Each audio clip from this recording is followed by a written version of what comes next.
सुरू झाल्यानंतर एअरस्पेस बंद झाल्याबरोबर विशेषतः जे भारतीय पर्यटक किंवा वेगवेगळ्या व्यवसाय करता तिकडे गेलेले लोक आहेत, जे तिथले रेसिडेंट नाही आहेत, जे भारतात परत यायचं आहे, त्या लोकांचं मेसेजेस आपल्याला यायला लागले.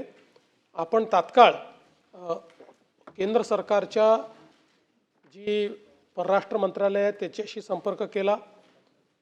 त्यांनी एम्बसीला सगळीकडे ॲक्टिवेट केलं, सगळ्यांना एम्बसीशी संपर्क साधायला सांगितला. पण आपल्याला याची कल्पना होती की नुसतं एम्बसीला संपर्क साधून हे होणार नाही, म्हणून आपल्या राज्याचे जे मदत व पुनर्वसन आपत्ती व्यवस्थापन मंत्री आहेत श्री गिरीश महाजन यांना आपण ती जबाबदारी दिली. आपण एक व्हॉट्सॲपचा नंबर सगळ्यांना दिलेला आहे. त्या व्हॉट्सॲपच्या नंबरवर लोक संपर्क करत आहेत. त्यांच्या ज्या तिथल्या अडचणी आहेत त्या आपण दूर करण्याचा प्रयत्न करतो आणि त्यांना परत आणण्याच्या दृष्टीने देखील सगळे प्रयत्न आपण हे सुरू केलेले आहेत. मुळामध्ये आपल्याला माहिती आहे की एअर इंडियाची विमानं आता हळूहळू त्या ठिकाणी जात आहेत आणि लोकांना परत आणत आहेत. काही एअर स्पेसेस बंद आहेत, काही सुरू आहेत, तर जिथनं आणता येतं आहे तिथनं आणण्याचा सगळा प्रयत्न चाललेला आहे. विशेषतः कुवेतमध्ये हा प्रश्न निर्माण झाला होता की आपले जे ट्रान्झिटचे पॅसेंजर्स आहेत कुवेतमध्ये, त्यांच्याजवळ विजा नसल्यामुळे त्यांना अडचणी होत्या. पण तिथेही आपल्या एम्बसीनी प्रयत्न करून त्यांना आता एका ठिकाणी थांबवलेलं आहे किंवा एअरलाईननीच थांबवलं होतं, पण त्यांना अडचण येणार नाही अशा पद्धतीनं तो प्रयत्न देखील आपल्या वतीनं करण्यात आलेला आहे. विशेषतः जे काही वेगवेगळे आपले त्या ठिकाणचे मंडळ आहेत, मराठी मंडळं वगैरे, यांना देखील आपण ॲक्टिवेट केलेलं आहे.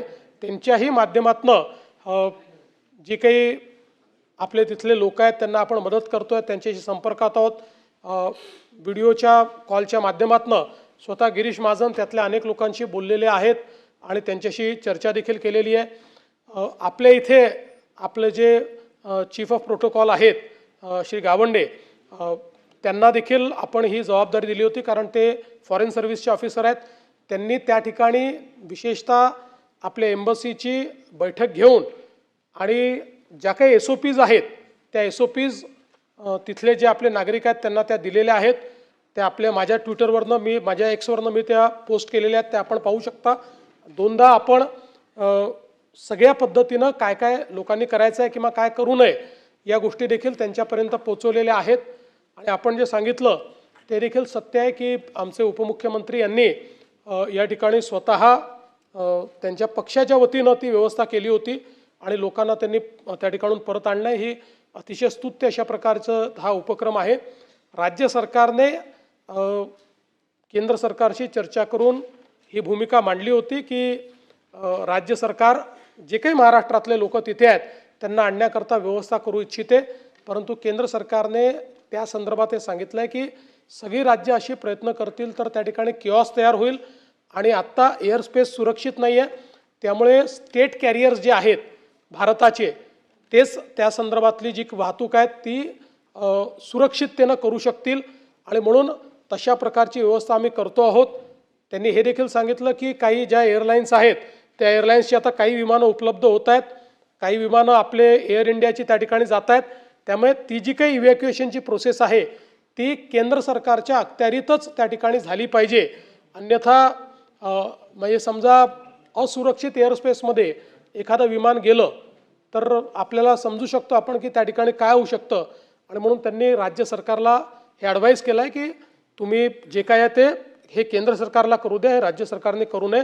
म्हणून आपण त्याच्यामध्ये पुढे जात नाही. तर राज्य सरकारची त्या संदर्भातली सगळी तयारी आहे, पण केंद्र सरकारने आता त्याची सुरुवात केलेली आहे आणि मला अपेक्षा आहे की पुढच्या 2-3 दिवसामध्ये हे सगळं इज आउट होईल आणि जी काही आपली मंडळी आहेत ती येऊ शकतील. तोपर्यंत त्यांच्या ज्या काही व्यवस्था लागतील आपल्याला, म्हणजे जसं मगाशी तांबेसाहेब म्हणाले तसं आम्हालाही लोकांचे मेसेजेस येतात, मंत्र्यांनाही येतात, आमदारांनी येतात, ते माझ्याकडे फॉरवर्ड करतात. लगेच आपण MEAलाही कळवतो आणि आपल्या हेल्पलाईनच्या माध्यमातूनही त्यांना जी मदत पाहिजे ती मदत करण्याचा प्रयत्न करतो.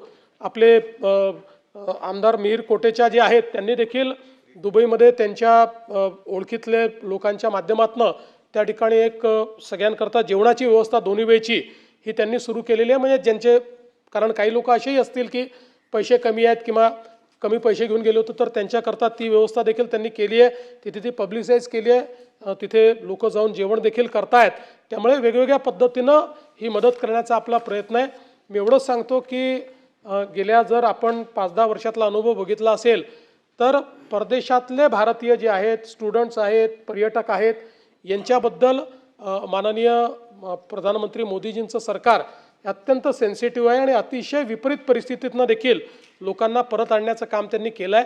त्यामुळे केंद्र सरकार पूर्णपणे या बाबीवर लक्ष ठेवून आहे आणि लोकांची सुरक्षितता आणि युद्धाची परिस्थिती यातनं लोकांना परत आणण्याकरता सगळ्या उपाययोजना केल्या जात आहेत. सगळ्या लोकांना या ठिकाणी सुरक्षित परत आणण्याचं काम हे केंद्र सरकार करेल आणि राज्य सरकार सातत्याने त्याचा पाठपुरावा करत राहील. आपल्यापैकी कोणाकडे जर असे मेसेजेस आले तर ते आम्हाला फॉरवर्ड करा, आम्ही ते MEAला देतो आणि MEAकडनं डायरेक्ट त्यांच्याशी संपर्क साधला जातो आणि त्यांना आश्वस्त केलं जातं की बाबा त्यांच्या अडचणी असतील तर त्या अडचणी सोडवल्या जातात आणि त्यांना आश्वस्तही केलं जातं की कधी त्यांची इव्हॅक्युएशनची व्यवस्था होऊ शकते हे टेंटेटिव्हली त्यांना त्या ठिकाणी सांगितलं जातं.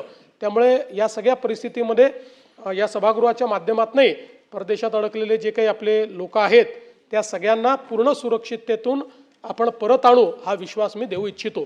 दुसरं, आपण बाकी ज्या गोष्टी सांगितल्या तेलाचं वगैरे, तर त्याची आत्ता तरी आपण काळजी करू नये, केंद्र सरकार करते आहे.